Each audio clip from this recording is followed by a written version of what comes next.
Va ora in onda il notiziario di Radio Libertà, realizzato in collaborazione con Il Sussidiario.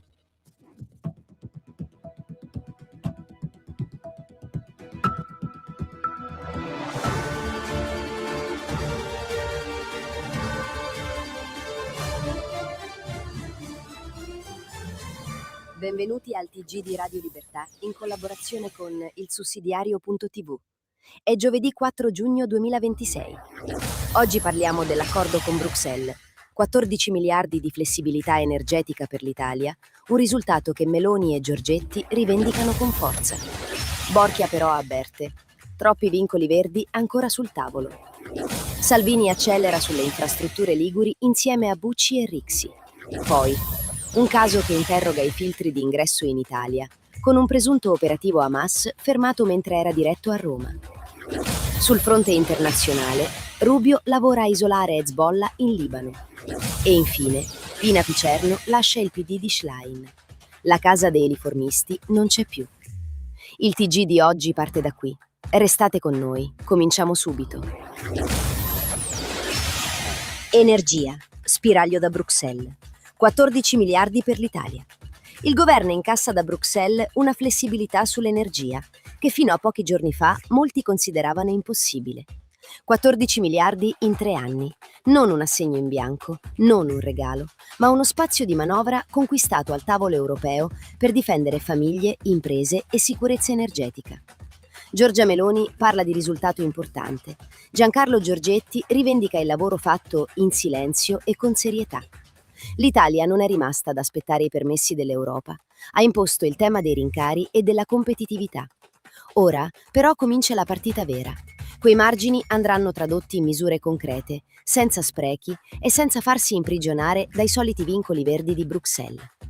Ma l'emergenza bollette si combatte adesso, non nei comunicati europei. Borchia, l'Europa faccia di più.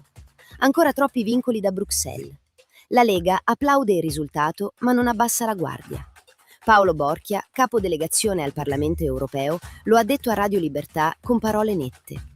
Il governo e Giorgetti hanno fatto assolutamente un buon lavoro, ma Bruxelles continua a mettere troppi vincoli, troppi ma, troppe condizionalità. L'Europa riconosce l'emergenza energetica, però prova subito a incanalarla dentro la solita agenda verde, fatta di tempi lunghi e ricette lontane dalla vita reale. Dobbiamo sfangare un'emergenza e l'emergenza è adesso. Famiglie e aziende hanno bisogno di risposte immediate, non di lezioni ideologiche da Bruxelles. Salvini trasforma la Liguria. Cantieri, lavoro, risultati. Ministro scatenato. Matteo Salvini al lavoro sui dossier infrastrutturali della Liguria. Il vice premier ha incontrato il presidente della regione Marco Bucci insieme al vice ministro Edoardo Rixi. Sul tavolo non c'erano slogan, ma opere. Nuova diga foranea di Genova, tunnel subportuale, raddoppio ferroviario finale Ligure-Andora, tunnel della Val Fontana Buona e terzo valico dei Giovi. Bucci ha chiesto sostegno concreto per accelerare i cantieri che stanno stressando la rete autostradale e penalizzando i liguri. Il nord produttivo non chiede passerelle, chiede infrastrutture, collegamenti e tempi certi. Salvini rivendica la sua linea: meno chiacchiere, più cantieri. Hamas punta a Roma? Finto studente arrestato. È allarme. Un caso che impone prudenza e domande molto serie. Mahmoud al-Najjar, diretto in Italia per studiare all'Università di Tor Vergata, è stato arrestato al valico di Kerem Shalom dall'esercito israeliano con l'accusa di essere un operativo di Hamas e di aver preso parte al massacro del 7 ottobre. Gli altri studenti del gruppo sono arrivati a Roma nell'ambito dell'iniziativa italiana a sostegno degli universitari palestinesi. Si tratta di accuse dell'IDF, non di una sentenza. Ma la questione politica resta enorme. Chi controlla le liste d'ingresso? Quali filtri vengono applicati quando si aprono corridoi universitari da territori segnati da Hamas? Solidarietà umanitaria sì, ingenuità no. Trump sfida Hezbollah. Rubio spinge sul Libano. L'amministrazione Trump prova a stringere il cerchio su Hezbollah.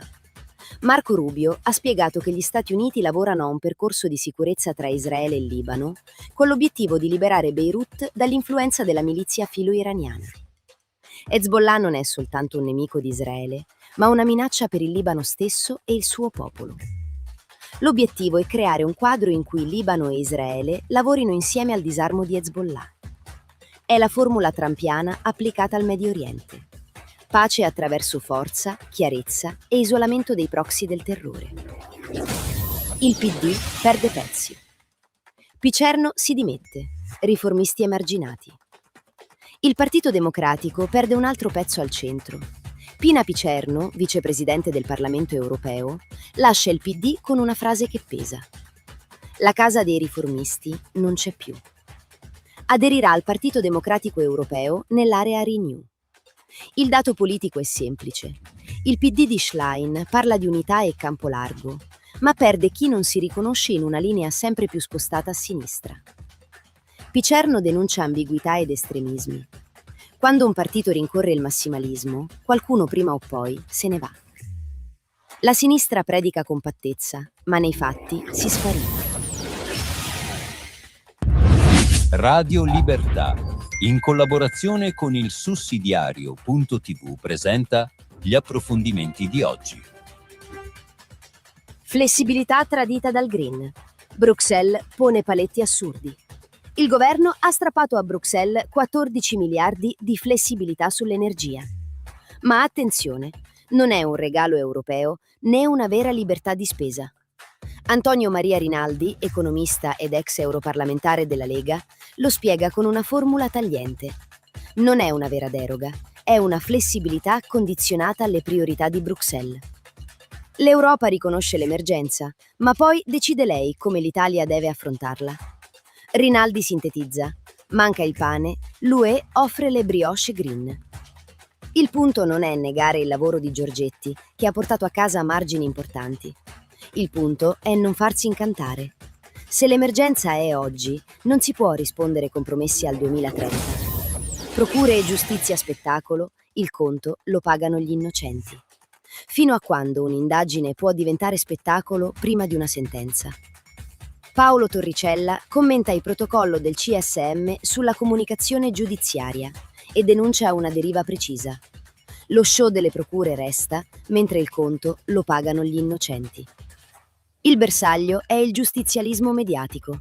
Conferenze stampa, nomi dati in pasto all'opinione pubblica, sospetti trasformati in condanne anticipate. Alcune procure rischiano di diventare succursali di programmi televisivi investigativi. Il garantismo non è un favore ai colpevoli, è l'ultima difesa degli innocenti. Perché poi arriva l'assoluzione, ma la reputazione è già stata distrutta e la vita sospesa. E con questa analisi si conclude l'appuntamento di oggi con il TG di Radio Libertà in collaborazione con il sussidiario.tv. Grazie per averci seguito. L'appuntamento è per domani, come sempre, sulle nostre frequenze. A presto!